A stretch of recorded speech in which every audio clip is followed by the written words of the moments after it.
Hi guys, இன்றைக்கி வந்து நம்ம எக் பாஸ்தா செய்யலாம். அது எப்படி செய்யலாம்னு பார்க்கலாம் வாங்க.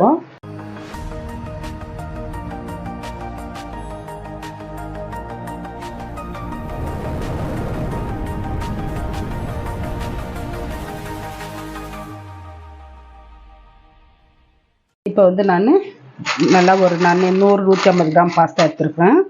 இங்கே வந்து சுடு தண்ணி வச்சுருக்கேன். சுடு தண்ணி கொச்சின்னு இருக்குது. நம்ம பாஸ்தா போட்டுக்கலாம். போட்டு நம்ம கொஞ்சமாக எண்ணெய் ஊற்றலாம். இது கூடவே நம்ம கொஞ்சமாக உப்பு போட்டுக்கலாம்.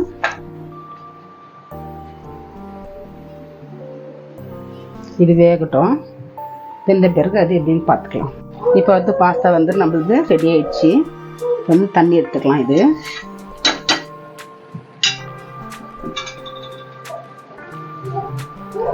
இப்போ வந்து நம்ம வந்து பாஸ்தாங்க வெந்துடுச்சு. அது மசாலா வந்து வெங்காயம், பச்சை மிளகா, 2 முட்டை, தக்காளி 2, கேப்சிகம், சில்லி சாஸு, உப்பு, மிளகாத்தூள். இது எப்படி செய்யுது நம்ம பார்க்கலாம். இப்போ வந்து நான் கடாயை வச்சு எண்ணெய் ஊற்றிருக்கிறேன். எண்ணெய் காஞ்சிச்சு. வெங்காயம், பச்சை மிளகா போட்டுக்கலாம் 2.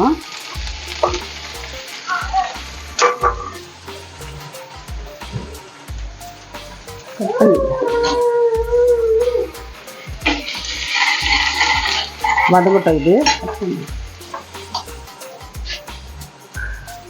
இப்போ வந்து வெங்காயம், பச்சை மிளகா வதங்கி வச்சு நம்ம வந்து கேப்சிகம் போட்டுக்கலாம். கேரட் இருந்தாலும் கேரட் போடலாம், நம்ம இஷ்டத்தா. பட்டாணி போடலாம். 1 கேப்சிகம், 2 தக்காளி, இதெல்லாம் போட்டு நல்லா வதங்கட்டும். இது நல்லா வதங்கின பிறகு பார்க்கலாம். இது இப்போ வந்து தக்காளி, மிளகா வந்து நல்லா வதங்குது. அதுக்கு நம்ம வந்து உப்பு போடல, கொஞ்சம் உப்பு போட்டுக்கலாம்.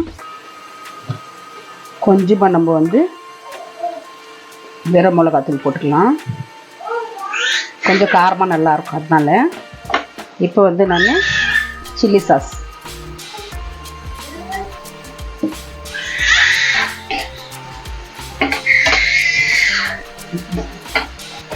இந்த சமயத்தில் வந்து நம்ம ஆரிகனா போட்டுக்கலாம். கொஞ்சமாக நம்ம வந்து சில்லி ஃப்ளேக்ஸ் போட்டுக்கலாம். போட்டு இதெல்லாம் நல்லா வதங்கட்டும் கொஞ்சம். இப்போ வந்து கொஞ்சமாக நம்ம வெறும் பூண்டு பேஸ்ட், இது வெறும் பூண்டு,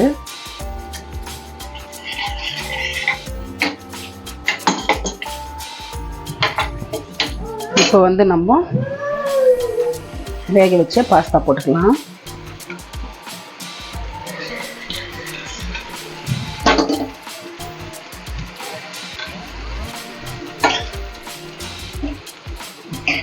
நல்லா மிக்ஸ் பண்ணிட்டு பார்க்கலாம்.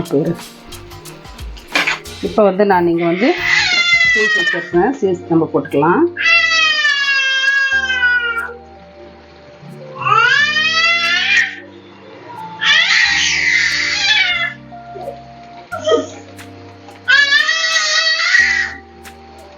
சீஸ் போட்டு நம்ம மிக்ஸ் பண்ணிக்கலாம். இந்த சமயத்தில் நம்ம இன்னும் 2 முட்டை வச்சு 2 முட்டை போட்டுக்கலாம். போட்டு இதெல்லாம் மிக்ஸ் பண்ணி நம்ம ஒரு 5 நிமிஷம் மூடி போட்டு வேக வச்சிடலாம். இப்போ சுட பாஸ்தா ரெடி ஆகிடுச்சு. இப்போ நம்ம கேஸ் ஆஃப் பண்ணிடலாம். ஆஃப் பண்ணிட்டு நம்ம எக் பாஸ்தா